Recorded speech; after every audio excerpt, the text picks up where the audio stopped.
салом алейкум бинандагони азиз, хуш омадед ба канал. Ва имрӯз ман мехостам бо шумо дар бораи як созишномаи муҳоҷирони меҳнатӣ суҳбат мекунам ва хоҳиш дорам ки лайк монданро фаромӯш накунед, то ки ин навор дастраси дигарон ҳам гардад. Тоҷикистон ният дорад то 5 соли дигар муҳоҷиронро ба бозори роҳи Қатар боз кунад. ин имкон пас аз имзои созишномаи миёни Тоҷикистону Қатар дар бораи танзими нерӯҳои корӣ фароҳам шудааст.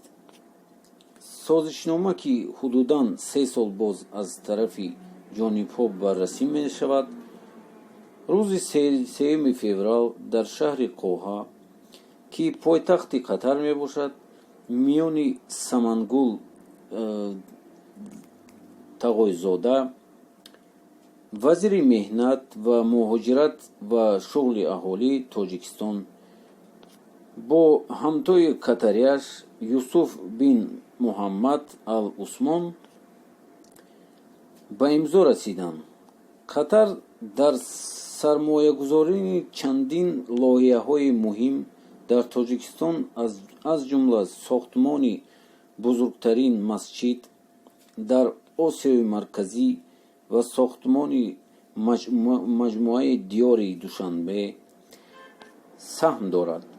Нурулло Маҳмадзода, вазири меҳнат, муҳоҷират ва шуғли аҳолии Тоҷикистон, дар суҳбат бо хабарнигорони созишномаи барои интиқол, корҷӯёни тоҷик ва Қатар дарёфти бозори нави корӣ арзёбӣ кард.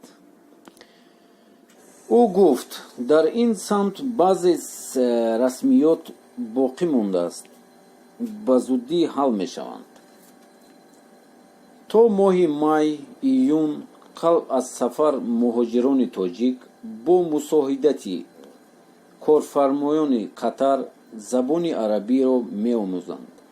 Дар созишномаи мазкур ҳаққи роҳгиро суғурта, ҳамин ҷойи хоб ва шароити хуб ҷойи корӣ таъмин карда мешавад. Дар ҳолати маҷрӯҳ шудан ва ё фавқулодаи коргар, ҷубронпулӣ аз тарафи корфармо пешбинӣ гардидааст. Баррасии созишнома кормандони Тоҷикистон бо маблағи худ билети ҳавопаймо мехаранд. Сокинони мо дар тариқи 3 моҳ давраи омӯзиш ва санҷиширо мегузаранд. Агар мувофиқ буд, фаъолияташонро идома медиҳанд, вагарна ба Тоҷикистон фиристода шуд. Аз ин ду ҷониби Қатар квота пешбинӣ накарда ва гуфт баррасии шумораи мутахассисони ҷониби Қатар пешниҳод мекунад. Иктифо хоҳад кард, вале бархел аз тоҷикони таҷрибаи кору муҳоҷират дар Қатар рӯ доранд, мегӯянд, кор дар ин чандон осон нест. пеш аз сафар хоҳишмандон ин вижагиҳоро ба назар гиранд. Маҳмадуллозода қайд намуд, Қатар яке аз мамлакатҳои пешрафта ба ҳисоб меравад ва қатъиян ба ин кишвар муҳоҷирони ғайриқонуниро роҳ дода намешавад. Ба ҳамаи ҳудудҳои муҳоҷирони қонуни қатъиян риоя карда мешавад.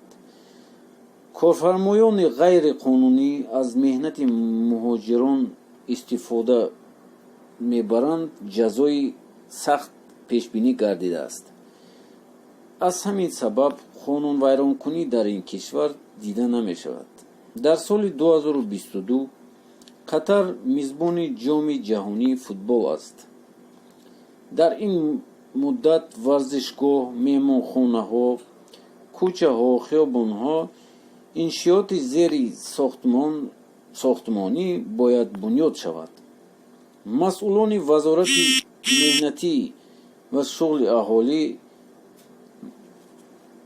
низ мегӯянд ҳадаф доранд дар бораи дигар намуди хизматрасониҳоро мутахассисону муҳоҷирони тоҷикро дар иҷрои тарихҳои Қатар барои баргузори ҷоми ҷаҳонии футбол низ ҷалб намоянд.